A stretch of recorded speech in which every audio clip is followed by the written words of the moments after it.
Oke, terima proses, kasih. Ini gratis juga beberapa tahun yang lalu ditolak karena second. Bagian dari salah satu agar kita punya kemampuan untuk bergening. Gitu. Bahaya tak ini penjelasan Agus barusan ini?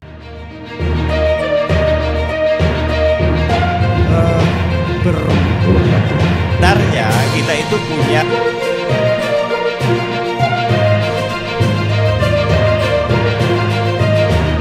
tanggapan bisa per KPU Kabupaten Kota.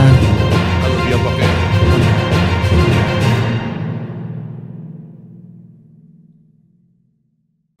sampai saat ini kita belum mendapat apa-apa tentang Labu Jangkar, tentang lalu lalangnya kapal yang sampai 10.000 per hari dan lain sebagainya. Sampai saat ini Kepri belum mendapat apa-apa.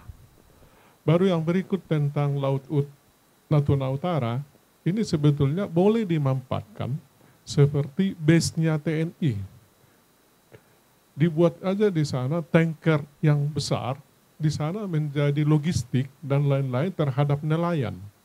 Daripada kapal saja dibuat bolak-balik ini.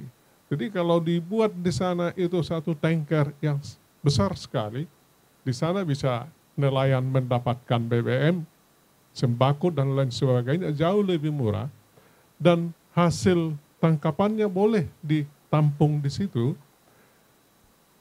TNI juga boleh base camp-nya di situ dan lain sebagainya. Jadi lebih efisien daripada seperti sekarang ini kan kapal kecil datang, kapalnya Vietnam atau Cina kalah dengan kita. Yaitu menurut saya dipikirkanlah dengan biaya yang tadi itu, yang untuk beli alat, beli pesawat yang lain sebagainya, mungkin di cancel beli 3 pesawat sudah bisa membuat bars yang besar di sana itu. Itu menjadi base camp-nya TNI, logistiknya juga untuk nelayan bisa di sana, daripada nelayan dari tengah laut balik ke Natuna untuk beli sembako dan beli BBM-nya. Untuk beli BBM-nya aja udah habis sekian liter. Kira-kira begitu. Ya, Dan berarti apa yang dilakukan pemerintah sekarang ini belum menyentuh persoalan di Natuna? menurut saya belum ya? ada. Ya masih seperti dulu aja. Ada kapal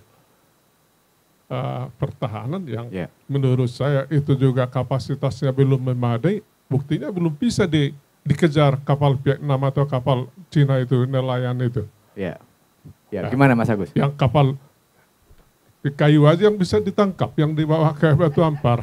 Kalau kapal ini yang cepat gak bisa ya? Ya kapal kayu baru dibawa ke sini, kira-kira begitu. Jadi kurang keseriusan. Silakan. Sebenarnya Pak Sa sudah menjawab sendiri permasalahan beliau. Beliau mengatakan di sana banyak pencurian, tapi beliau tidak setuju ada pembelian pesawat, tidak setuju dengan penguatan alutsista tentang kapal perang. Kan jadi kontradiktif. Enggak, sebentar. Sekarang pesawat ini sudah bisa dipakai belum di sana? Nah, justru yang pesawat ini jangan dibeli semua ke sana, standby di Halim, di cancel sebahagian, beli ini dimanfaatkan untuk sana, bukan kontraproduktif. Daripada kita beli Aqua 2.000 tapi enggak kita minum, lebih bagus kita beli juga telur. Kira-kira begitu pemahamannya. Saya bukan enggak setuju beli Aqua cukupnya dulu lah. Berarti kebutuhannya seberapa? Iya, kira-kira begitu Bapak. Ya tadi seperti tadi, ini bukan seperti membeli kacang goreng, langsung beli sekarang jadi sekarang. Gitu. Oke, terima kasih. Ini gratis juga beberapa tahun yang lalu ditolak karena second. Jadi kita nggak usah bolak-balik. Beda. Tadi saya menjawab Pak Iwan ya. Gratis itu bukan gratis, harus difahami loh. Mungkin Ibu dosen bisa menerangkan. Gratis itu ada barter, bukan gratis itu bebas gitu, enggak. Gratis itu ada barternya, bisa barter dengan misalkan nanti teknologi, bisa barter dengan konsesi-konsesi yang lain. Jadi jangan dianggap gratis itu, gratis, ambil aja. Enggak. Jadi harus difahami itu. Yang kedua, ketika gratis berarti kita tidak punya, ini, misalkan suku cadang dan sebagainya, kita nggak punya hak untuk itu. Jadi gratis dikasihkan. Ketika kita mau beli suku cadang, kita harus langsung pada pabriknya. Dan itu ada proses yang berbeda lagi, dan itu jauh lebih mahal. Dan tidak ada ahli teknologi. Jadi jangan dikatakan gratis itu kemudian clear, enggak. Justru membeli bekas itu bagian dari, saya beli, kemudian ada ahli teknologi dan sebagainya, ada perjanjian-perjanjian yang lain. Jadi jangan dianggap gratis kemudian murah, enggak. Gitu loh. Ini kan teman-teman ini kan mungkin tidak memahami bagaimana proses ketahanan yang harus dibangun oleh Indonesia. Nah tadi misalkan beli pesawat beli ini, kenapa kita tidak berpikir untung ada Pak Prabowo jadi Menhan 5 tahun ini.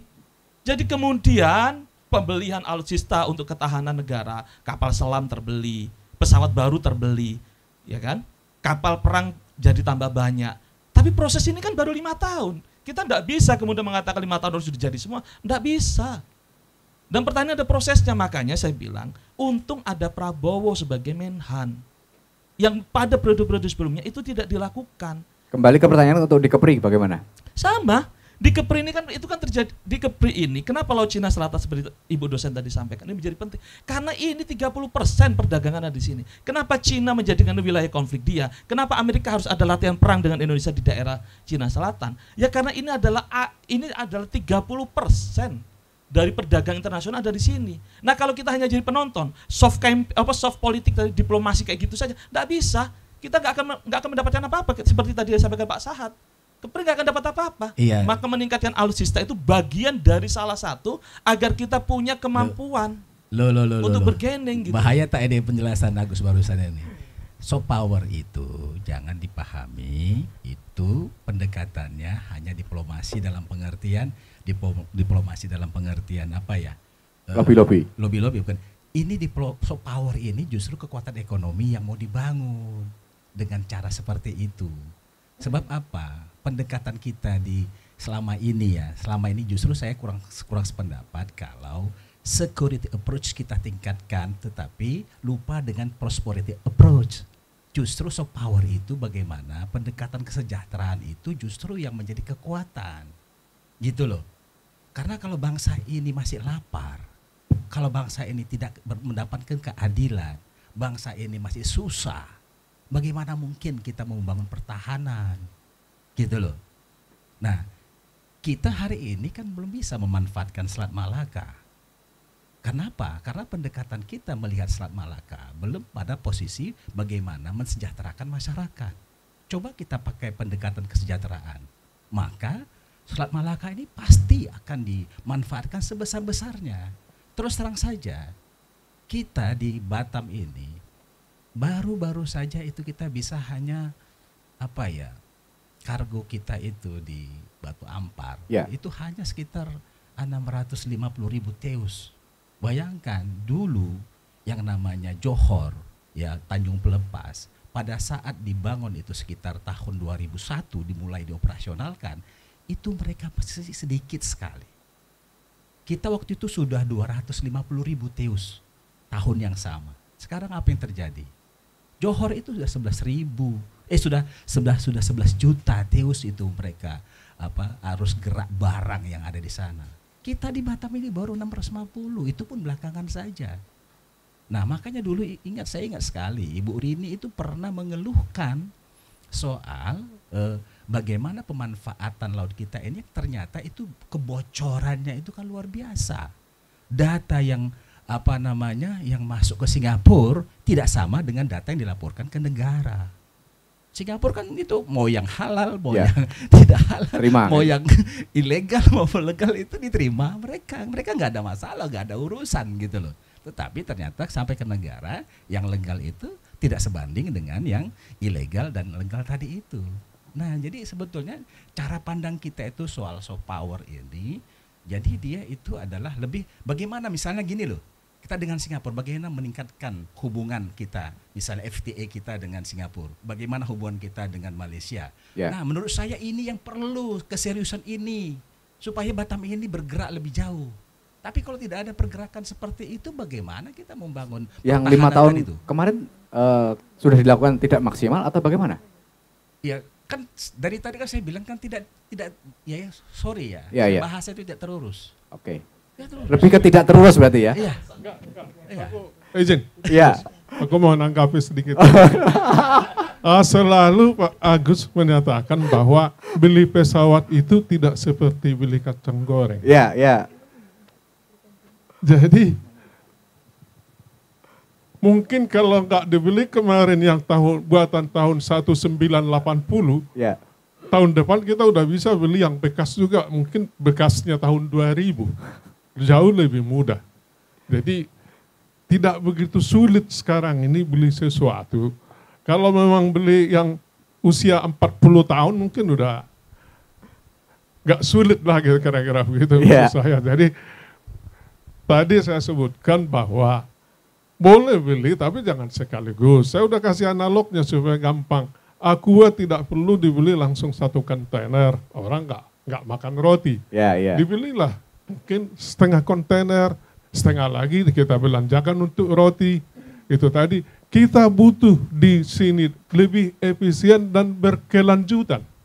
Dibuat bars itu tadi supaya berkelanjutan mungkin 50 tahun itu bisa dipakai. Di sanalah menjadi basis keamanan untuk daerah barat. Untuk logistik nelayan pun bisa diambil di sana. Kira-kira begitu. Ya, gimana? Mas Agus ada tanggapan? Ya, kita kok berputar-putar dengan pesawat second terus ya. Memang ini menarik sih. Memang. Ya. Kayaknya nanti juga akan dibahas di sana. Mungkin bisa jadi. Karena kan teman-teman mungkin tidak memahami misalkan membeli pesawat A, B, C, buatan mana dan sebagainya. Itu kan terkait dengan kebijakan politik negara-negara. Ya, produsen tidak boleh jual kemana dan sebagainya. Tapi itu dalam debat ya sangat logis. Pasti akan terjadi itu. Makanya perlu difahami. Pertama, Pak Menhan sekarang sudah beli 30 pesawat baru dari Prancis. Sudah beli 24 pesawat baru dari Amerika. Sudah beli kapal selam baru, sudah beli kapal drone baru dari Turki dan sebagainya. Ini kan semua on progress. Sedangkan beli pesawat second itu bagian dari mempercepat karena ini dari proses. 2026 sikap baru keluar politis terhadap perbatasan tadi ekonomi apa? Gini, problem kayak tadi sampaikan Bu dosen. Ada TPPO, narkoba, kemudian pengungsi yang begitu mudah masuk ke Indonesia. Itu bagian dari karakteristik pertahanan kita yang selama itu menjadi defensif, gitu loh. Nah, sekarang itu harus menjadi ofensif, tapi ofensif pasif. Ofensif pasif itu apa? Pencegahan di depan. Sebelum masuk ke wilayah Indonesia, maka itu harus dilakukan. Penjagaan di luar perbatasan itu. Nah, bagaimana kita bisa melakukan itu kalau pertahanan negara kita juga masih sangat banyak kosong? Ini kan omong kosong juga bicaranya begitu gitu loh. Kita pengen ini tidak terjadi masuk narkoba banyak ke Indonesia. Kita pengen tidak ada misalkan penyelundupan manusia dan sebagainya. Tapi pertahanan kita banyak yang kosong. Oke, baik. Pak Iwan gimana Pak Iwan? Pandangan, cara pandang.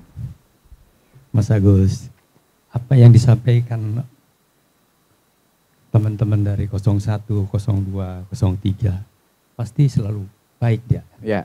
Dia akan kita perlu memang sisi lain yang bisa memandang lebih jernih. Nah,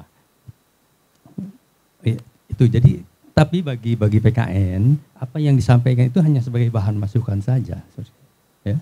Bahwa intinya selalu mereka dengan kebaikannya menyampaikan kekuatan dan kehebatannya paslon masing-masing. Dan tentunya PKN menunggu hasil-hasil yang terbaik khususnya untuk dalam hal pertahanan dan keamanan di sekitar Kepulauan Riau. Ya. Dari tiga-tiganya sudah melihat mana yang lebih serius? Saya belum bisa menjawab secara pasti semuanya serius, tapi implementasinya bagaimana kurang tahu. Ya. Jadi PKN masih menunggu apa yang disampaikan 01, sejauh mana memang ucapannya itu benar-benar bisa dipegang. Baik. Ya. Dan itu mungkin yang itu. Ya, tetapi apa menunggu PKN apa yang disampaikan oleh tim-tim kampanye daerah sejauh mana dia bisa mengimplementasikan, mensejahterakan dan melakukan pertahanan di wilayah perbatasan. Kita lihat saja. Ya, konsep mereka bagaimana, gagasan mereka bagaimana khususnya untuk pengembangan dan kemakmuran masyarakat.